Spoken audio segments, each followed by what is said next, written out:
Dear students, I am Priyanka Bhamu, Assistant Professor at Department of Zoology in Government College Ratangarh. आज हम बात करेंगे programmed cell death के बारे में। प्रोग्राम्ड सेल डेथ मतलब कोशिका की मृत्यु जो कि बहुत प्री प्लान्ड तरीके से होती है। सेल खुद चाहती है कि वो नष्ट हो जाए, वो ख़त्म हो जाए, तो वो अपने अंदर ऐसी मैकेनिज़्म उसकी सेल के अंदर होती हैं जिसके द्वारा वो सेल खुद उस स्थान से ख़त्म हो जाती है।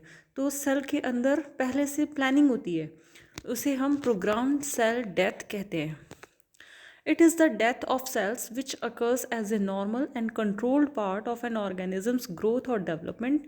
It is also called apoptosis and it is a carefully regulated process. ये सेल की डेथ है जो बहुत ही नॉर्मल पार्ट होता है और बहुत ही कंट्रोल्ड तरीके से इसको किया जाता है, जो कि इस ऑर्गेनिज्म की ग्रोथ या डेवलपमेंट, उसकी वृद्धि और उसके विकास के लिए बेहद आवश्यक प्रक्रिया होती है। प्रोग्राम्ड सेल डेथ को हम एपोप्टोसिस भी कहते हैं। It is a carefully regulated process. ये बहुत ही केयरफुली रेगुलेटेड होती है और प्लान तरीके से होती है, उसकी पहले से प्लानिंग रहती है। सिग्निफिकेंस, कहाँ कहाँ प्रोग्राम सेल डेथ या एपोप्टोसिस की प्रक्रिया होती है या इसका क्या महत्व है, इसकी क्या सिग्निफिकेंस है। Program cell death is responsible for balancing cell proliferation and maintaining constant cell numbers in tissue undergoing cell turnover. जैसे कि सेल डिवीज़न होता है तो कोशिका विभाजन के दौरान द्वारा नई कोशिकाएं लगातार बनती रहती हैं, तो उस प्रक्रिया को बैलेंस करने के लिए, उस प्रक्रिया को संतुलन में बनाए रखने के लिए ज़रूरी है कि जो पुरानी सेल्स हैं वो मर जाएं, या तो इंजरी के द्वारा वैसे ख़त्म हो जाती हैं या निक्रोसिस हो जाता है, या फिर वो खुद अपने हिसाब से, अपने तरीके से खुद ही स्वयं नष्ट हो जाएं। तो जितना ज़रूरी सेल प्रोलिफरेशन है, जितना ज़रूरी सेल डिवीज़न है, कोशिका का विभाजन है, कोशिका की वृद्धि है, उतना ही ज़रूरी है उस टर्नओवर को बनाए रखने के लिए कि कोशिकाएं जो हैं उनकी सेल डेथ भी हो, उनकी डेथ भी हो। तो program cell death cell body के अंदर, टिश्यू के अंदर एक मेंटेन करने के लिए, एक सेल टर्नओवर को मेंटेन करने के लिए सेल डेथ भी उतनी ही आवश्यक होती है। In addition, programmed cell death provides a defense mechanism by which damaged and potentially dangerous cells can be eliminated for the good of the organism as a whole. अगर कोई कोशिका किसी भी वजह से डैमेज हो गई है या उसके अंदर कोई विकृति उत्पन्न हो गई है या कोई म्यूटेशन उत्पन्न हो गया है, तो ऐसे में उस सेल से आगे जो नई कोशिकाएं बने उनमें वो विकृति न जाए, इसलिए ज़रूरी है कि वो सेल वहीं की वहीं ख़त्म हो जाए। तो ऐसे में भी प्रोग्राम्ड सेल डेथ या एपोप्टोसिस की प्रक्रिया बेहद आवश्यक हो जाती है। Virus infected cells frequently undergo programmed cell death, thereby preventing the production of new virus particles and limiting spreads of the virus through the host organism. वो कोशिकाएं जो वायरस के द्वारा संक्रमित हो गई हैं, तो ज़रूरी है कि वो सेल वहीं की वहीं ख़त्म हो जाए, जिससे वो जो वायरस है वो भी उस कोशिका के साथ ही ख़त्म हो जाए और उस वायरस का संक्रमण वहीं का वहीं रुक जाए। इसके लिए भी प्रोग्राम्ड सेल डेथ या एपोप्टोसिस की जो प्रोसेस है वो बहुत आवश्यक हो जाती है। तो जैसे कि किसी सेल के अंदर वायरस ने संक्रमण कर दिया है तो सेल क्या करेगी, वो एक तो इंटरफेरॉन सिक्रीट करेगी जिससे आसपास के जो वातावरण की जो आसपास की कोशिकाएं हैं वो सक्रिय हो जाएं, और इसके साथ साथ वो प्रोग्राम्ड सेल डेथ प्रोसेस के थ्रू या मैकेनिज्म के थ्रू स्वयं अपनी डेथ कर लेती है, अपने आप को नष्ट कर लेती है, जिससे वो वायरस भी उस कोशिका के साथ ही ख़त्म हो जाता है और उसका फर्दर जो इन्फेक्शन है वो रुक जाता है। तो ये एक इम्यून सिस्टम डिफेंस मैकेनिज्म में भी के अंतर्गत भी आती है। In the case of DNA damage, programmed cell death may eliminate cells carrying potentially harmful mutations, including cells with mutations that might lead to the development of cancer. ऐसी कोशिकाएं जिनका डीएनए डैमेज हो गया है, किसी भी वजह से डैमेज हो गया है, या फिर सही से रेप्लिकेट नहीं हुआ है, या फिर उसमें कोई एरर आ गया है, या कोई म्यूटेशन हो गया है, किसी भी वजह से जो वो उसका जो प्रॉपर डीएनए है वो प्रॉपर ना रहकर, नॉर्मल ना रह करके वो चेंज हो गया है, तो वो सेल अब क्या हो गई है, हार्मफुल हो गई है बॉडी के लिए। हो सकता है कि वो आगे जा कर के कैंसर सेल में भी कन्वर्ट हो जाए, तो उसे कैंसरस सेल बनने से रोकने के लिए बहुत ज़रूरी है कि वो सेल वहीं की वहीं उस डैमेज्ड डीएनए के साथ ही ख़त्म हो जाए, जिससे वो डैमेज्ड डीएनए संतति कोशिकाओं में पास ना हो, जो डॉटर सेल्स हैं उनके अंदर वो डैमेज डीएनए है या वो एरर जो भी है या म्यूटेशन जो भी है वो पास ना हो, इसके लिए बेहद आवश्यक है कि वो जिस कोशिका के अंदर वो डीएनए डैमेज हुआ है वो कोशिका स्वयं को नष्ट कर ले। तो इसके लिए भी प्रोग्राम सेल डेथ का होना बेहद आवश्यक है। इसके अलावा during development programme cell death plays a key role by eliminating unwanted cells from a variety of tissues. Development के दौरान भी प्रोग्राम सेल डेथ बेहद इम्पॉर्टेंट प्रोसेस होती है। जैसे कि जो फिंगर्स या टोज़ बनते हैं, तो जब पहले फीटस के अंदर जब ये बनते हैं तो ऐसा नहीं होता पहले से सेपरेट अंगुलियां बन जाती हैं। पहले एक कंटिन्यूस पूरा का पूरा जैसे पाम है वो जुड़ा हुआ हो, उस तरीके से जो है लिम्स का निर्माण होता है। और उसके बाद में जो डिजिट्स हैं इनके बीच की जो जगह है वहाँ की सेल्स प्रोग्राम सेल डेथ के द्वारा ख़त्म हो जाती हैं।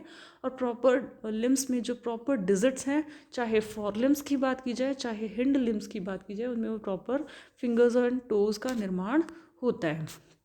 इसी तरीके से आप देख रहे हैं जैसे कि एम्फीबियंस में जो टेडपोल्स होते हैं, लार्वा होते हैं, उनमें टेल्स होती है।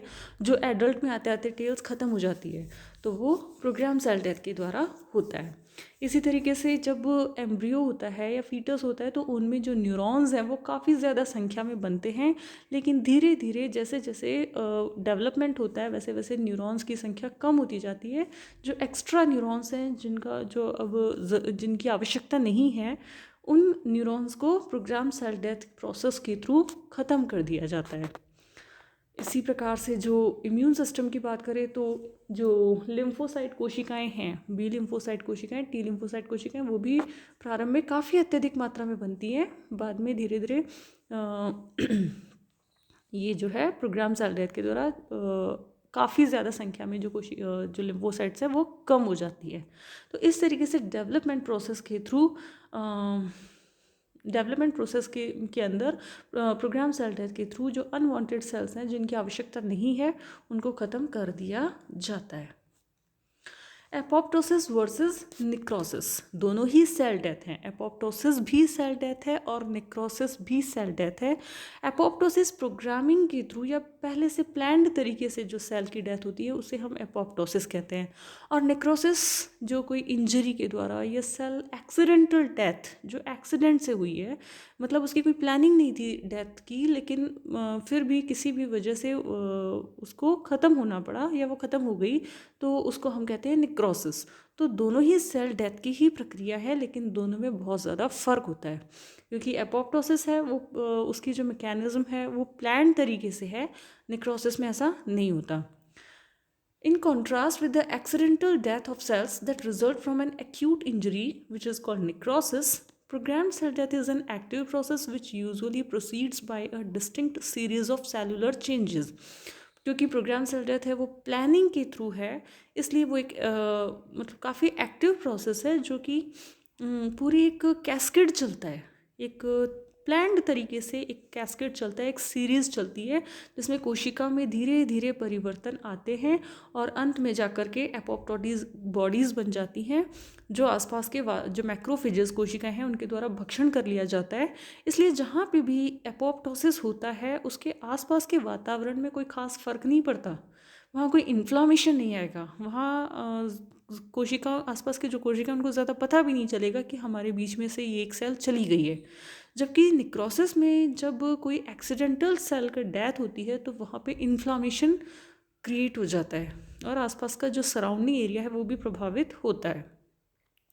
प्रोग्राम सेल डेथ के ज़रिए जिस सेल की डेथ होती है वो उसमें धीरे धीरे उसकी कोशिका के अंदर उसकी मॉर्फोलॉजी में परिवर्तन आ जाते हैं और धीरे धीरे वो इस तरीके से बन जाती है, उसमें वो चेंजेस आ जाते हैं कि आसपास में जो भी मैक्रोफेजेस कोशिकाएं हैं वो आसानी से उनका भक्षण कर लेती हैं और ऐसे में किसी भी प्रकार का कोई इन्फ्लामेशन क्रिएट नहीं होता है। During apoptosis, chromosomal DNA is usually fragmented as a result of cleavage between nucleosome. अब apoptosis में क्या क्या चेंजेस आते हैं?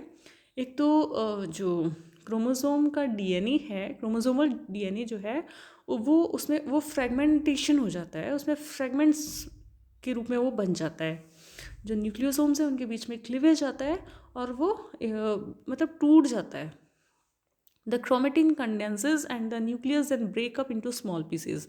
जो क्रोमेटिन है वो भी बहुत ज़्यादा संघनित हो जाता है, कंडेंस हो जाता है, और न्यूक्लियस भी टूट करके छोटे छोटे पीसेस में बट जाता है। Finally, the cell itself shrinks and break up into membrane enclosed fragments called apoptotic bodies. Nucleus भी टूट के छोटे छोटे भागों में बट गया है, जो क्रोमेटिन है वो भी संघनित हो गया है, वो भी बहुत कंडेंस हो गया है, और जो कोशिका है वो भी श्रिंक हो गई है, बहुत ज़्यादा श्रिंक हो जाती है और छोटे छोटे वेसिकल्स में बदल जाती है, जिनको हम एपोप्टोटिक बॉडीज़ कहते हैं। Apoptotic cells and cell fragments are efficiently recognized and phagocytosed by both macrophages and neighboring cells. So cells that die by apoptosis are rapidly removed from tissues. जो कोशिका है वो छोटे छोटे टुकड़ों में बट करके, जो जिनको हम अब क्या कह रहे हैं, एपोप्टोटिक बॉडीज़ कह रहे हैं, ये एपोप्टोटिक बॉडीज़ जो है आसपास में जो भी फैगोसाइटिक कोशिकाएं हैं या कोशिका भक्षकाणु हैं उनके द्वारा पहचान ली जाती हैं। उनमें ऐसे सिग्नल्स आते हैं जिनसे वो आसानी से पहचानी जाती हैं भक्षिकाणु कोशिकाओं के द्वारा, मैक्रोफेजेस के द्वारा या अन्य प्रकार की फैगोसाइटिक कोशिकाओं के द्वारा, और वो तुरंत उनका भक्षण कर लेती हैं और आसपास के एरिया से उसको साफ कर देती हैं। इस डायग्राम में आप देख सकते हैं ये डीएनए है, इस डीएनए का फ्रेगमेंटेशन हो रहा है, छोटे छोटे टुकड़ों में बट रहा है, और जो क्रोमेटिन है वो कंडेंस हो रहा है। आप देख रहे हैं संघनित हो गया है और थोड़ा मोटा मोटा दिखाई देने लग गया है, जबकि यहाँ पे बिल्कुल धागे नुमा संरचना दिखाई दे रही थी, तो ये यहाँ पे छोटे छोटे टुकड़ों में बदल गया है और संघनित हो गया है। इसके साथ साथ जो न्यूक्लियस है वो भी छोटे छोटे टुकड़ों में बट गया है, उसका भी फ्रेगमेंटेशन हो गया है, और इस तरीके से आप देख रहे हैं न्यूक्लियस के साथ साथ धीरे धीरे जो सेल है वो भी छोटे छोटे टुकड़ों में बट जाती है, उसका भी फ्रेगमेंटेशन हो जाता है, और इन छोटे छोटे टुकड़ों को हम कहते हैं एपोप्टोटिक बॉडीज़। और ये एपोप्टोटिक बॉडीज़ ऐसे सिग्नल देने लगती हैं जिससे आसपास में जो भी फैगोसाइटिक कोशिकाएं हैं उनको ईट मी सिग्नल देती है कि मुझे खा लो। तो इस तरीके से वो फैगोसाइटिक कोशिकाएं जो है वो उस एरिया से उनको हटा देती है। ये एक जनरल प्रोसेस है एपोप्टोसिस की। In contrast, cells that die by necrosis swell and lyse, releasing their contents into the extracellular space and causing inflammation. जैसे मैंने आपको पहले बताया, जब एक्सीडेंटल कोशिका की डेथ होती है जिसे हम नेक्रोसिस कहते हैं, उसमें वो कोशिका फूलती है और फूल करके फट जाती है, जिससे उसका जितना भी कंटेंट है, उस कोशिका के अंदर का जो भी कंटेंट है वो क्या होता है, आसपास का जो एक्स्ट्रा सेल्यूलर स्पेस है, जो आसपास का बाह्य वातावरण है कोशिका के आसपास, वहाँ पे उसका कंटेंट फैल जाता है, और वो फैलने से वहाँ पे इन्फ्लामेशन क्रिएट हो जाता है, इन्फ्लामेशन कॉज करता है। नेक्रोसिस के द्वारा होने वाली सेल डेथ इन्फ्लामेशन क्रिएट करती है।